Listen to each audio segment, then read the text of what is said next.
suis né dans le rallycross. Mon papa était pilote dans cette discipline.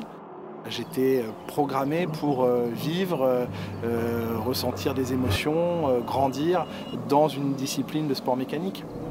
Ok, on part dans 2 minutes, le temps qu'ils mettent son verre.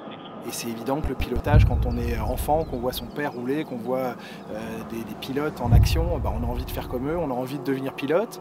Et un jour, on se rend compte que pour devenir pilote professionnel, il faut encore d'autres étapes et un talent sans doute encore plus grand. Mais la passion, elle reste la même, elle est dévorante. C'est cette passion d'abord pour le rallycross qui m'a conduit à mon métier en Formule 1 et qui m'a aidé à développer cette passion que j'ai pour la F1 aujourd'hui.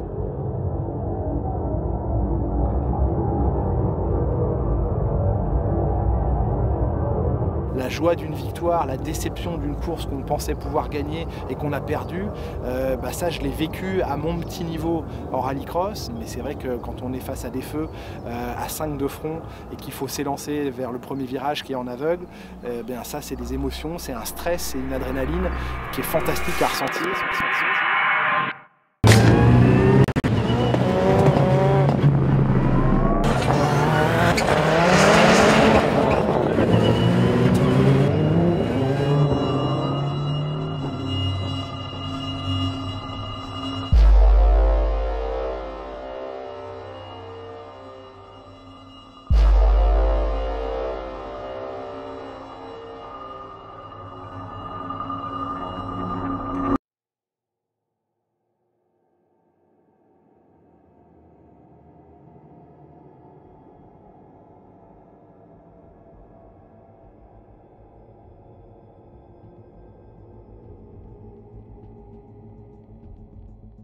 Je vous présente Jérôme Grosset-Janin. Et je vous présente Julien Febvreau.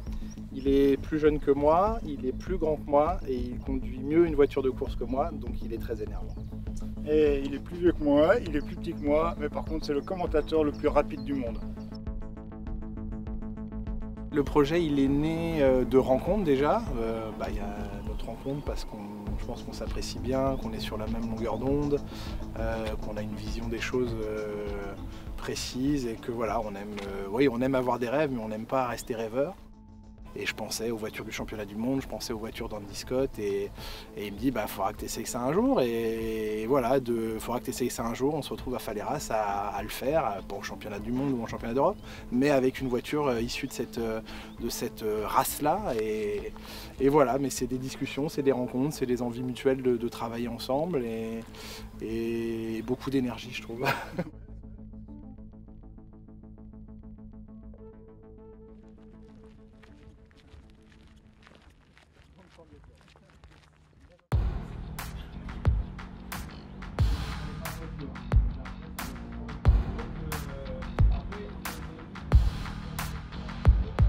La position est bonne, mais celui qui est à la pole, c'est l'ennemi du week-end, François Duval. C'est bien. Il y a François Duval qui est là en guest ce week-end et qui est un gros concurrent et très engagé, donc ça va être pas mal. Et puis il a une deuxième ligne, donc voilà. Après, il va falloir voir comment on gère ça en stratégie.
Dans le 3, dans le 2, c'est vraiment dans le joker absolu.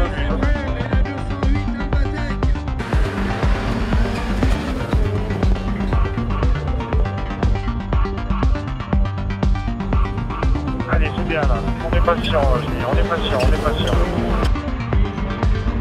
Attention en C6, ça recule.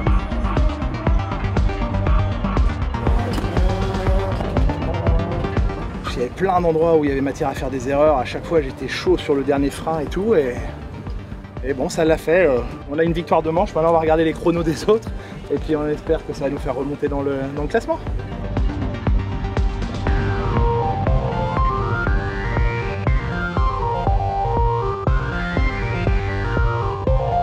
Je suis vraiment content de la façon dont Julien aborde tout ça et de la façon dont ça se déroule.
C'est vraiment cool, j'ai eu affaire à un super élève. Alors moi qui suis pas prof, tu vois, mais alors pas prof pour dessous, c'est vraiment cool.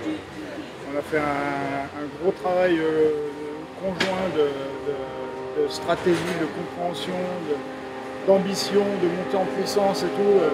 Step by step, c'était un week-end compliqué avec des conditions météo, mais même moi j'en aurais eu beaucoup de difficultés à gérer tout ça, et voilà, et Julien il a géré ça comme un grand pilote, donc voilà, c'est un plaisir énorme, quoi. Énorme. Et j'ai jamais vécu un truc aussi rude pour mon palpitant. Voilà.